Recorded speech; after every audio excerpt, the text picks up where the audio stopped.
গাড়িটা তো দর্শন কোন সময়? গাড়িটা আজকে সকালে ধরা হয়েছে। কিন্তু আমাদের তো খবর আছে গাড়িটা কালকে রাত্রে ধরা হয়েছে। না, কোনো কালকে রাতে না। আমার কাছে তো স্যার মানে প্রুফ আছে কি মানে গাড়িটা কালকে রাত্রের থেকে মানে থামানো আসলো এবং আপনারা এখানে জানেন যে এখানে গাঁজা আসলো এরকম একটা।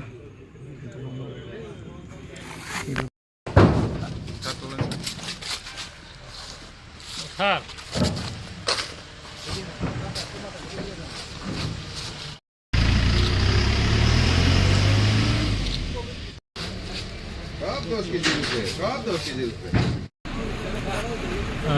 আজকে সকালে আমরা নাকা চেকিং স্টাফ সবসময় আমরা রুটিন ওয়াইজ চেকিং করা হয় এই 41 মাইল নাকা পয়েন্টে। তো আজকে আমরা একটা গাড়ি টেলামোড়ার দিক থেকে আমবাসার দিকে যাইতেছিল। তো আমরা নাকা পয়েন্টে আটকাইছি।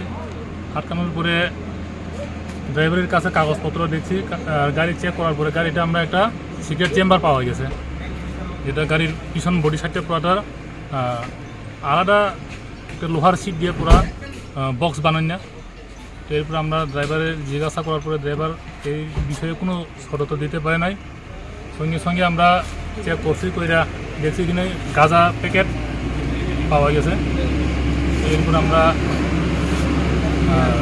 SDM, আমরা DCM আর BDO ম্যাডাম, SDO ম্যাডাম সবাই স্পটে আছে। আসলে আইন কাটা কাটটা গাড়ি থেকে গাঁজা বাড়ি করা হয়েছে। স্যার কতটুকু গাঁজা রিকভারি হয়েছে? গাঁজা 570 কেজি গাঁজা রিকভারি করা হয়েছে। বাজার মূল্য কত? বাজার মূল্য আনুমানিক 1,14,00,000 টাকা এরকম হবে। গাড়িটা তো দর্শন কোন সময়? গাড়িটা আজকে সকালে ধরা হয়েছে। কিন্তু আমাদের তো খবর আছে গাড়িটা কালকে রাত্রে ধরা হয়েছে। না, কোনো কালকে রাতে না।